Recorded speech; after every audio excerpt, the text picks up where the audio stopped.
Hi, this is Davidian Lion, and this is my personal mythology. What's yours?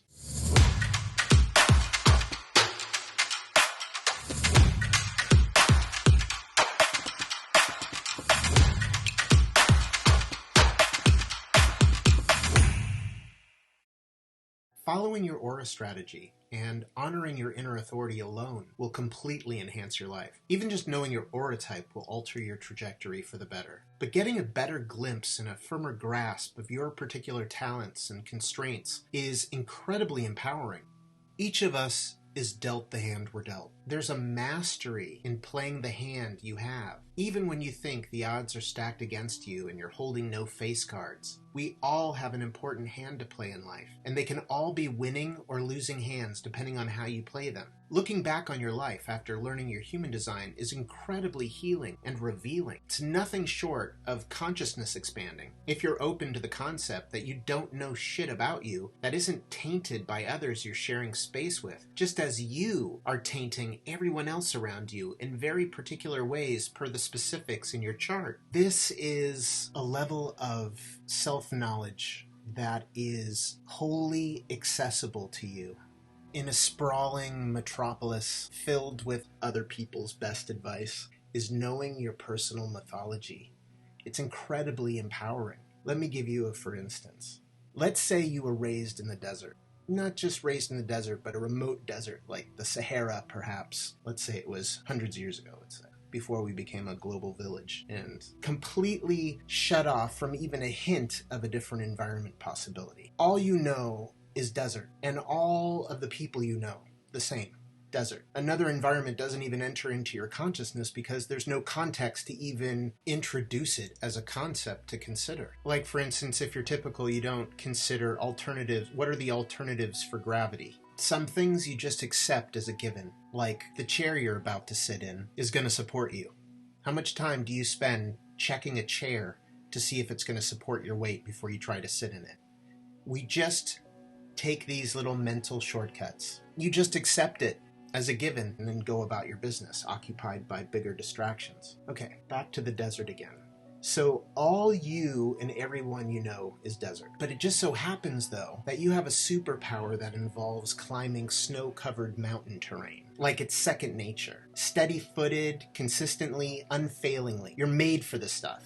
You thrive in it. But unknowingly and oblivious, you live in a duny desert, and even the concept of snow-capped mountain terrain is unfathomable, except for maybe the occasional dream, perhaps a lucid one, where you're navigating an alien world and doing quite well at it. You're reminded of your greatness in your dreams, and then return awake to a not-self life filled with limitation and resistance. And even if you are good at what you do, the rewards when living not self never show up in the way you're hoping. And the win achieved that you thought you wanted, even when thoroughly enjoyed, can't be enjoyed for very long before your mind has you either feeling unworthy or ungrateful, depleted, or off to the next box to check. Joy drains real fast that way. It can turn to melancholy real quick. I imagine this only knowing desert terrain scenario to be like your desert life before you meet your human design. Unaware of your true unique gifts, superpowers you'd never experience or unlock in the desert. Once you see your chart, your version of snowy mountain powers is revealed. Many of you won't recognize the numbers on the chart or even the chart itself and what it means, but this is an incredible thing to learn. They are indeed your life's cheat codes. So,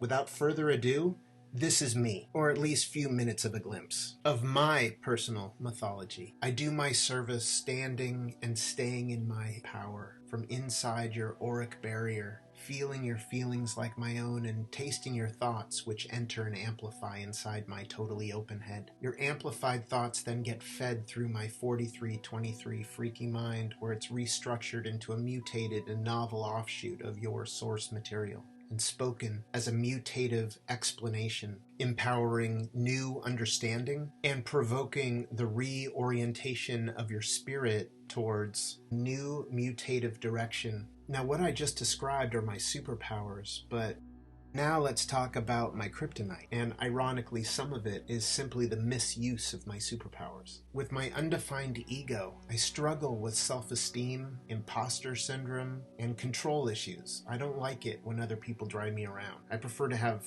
my hands on the wheel. And with my undefined spleen, it's taken me into my adulthood to feel safe and not chase feeling better. Understanding that I just don't feel good all the time, and that's okay. Don't make it mean something else.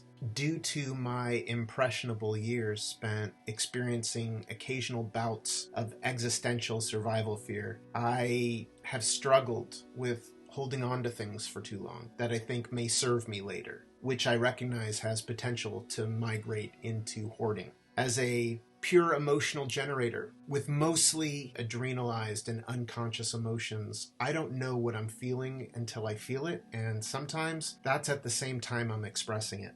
Consciousness practice over time has bought me a microsecond or two of an opportunity to turn things around, but that awareness is often tardy by the same amount of time. But otherwise, without that consciousness, I'm bound to push your buttons, knowing exactly where they're located, and activating you negatively by provoking the wrong spirit, always having been quite proficient in getting a rise out of somebody if that's what I'm after. And if you have an undefined solar plexus, geez Louise, you're going to feel my emotions and amplify them, but with my 59.6, I feel your emotions as my own as they pertain to me. So as I get more upset, then you amplify that upset, and I will feel your more upsetness as my own, which will become an even greater amplitude for you to amplify, and on as we ratchet upwards. So let's put it this way. This one had a steep learning curve for me. I was kicked out of private school for fighting in 2nd grade and then shipped off to boarding school in 3rd and 4th grade, where I was ultimately kicked out for fighting. I fought throughout high school, and then I was luckily done when my foot touched my spiritual and evolutionary path. And that unconscious 4323 that I'm grateful for now has gotten me into lots of trouble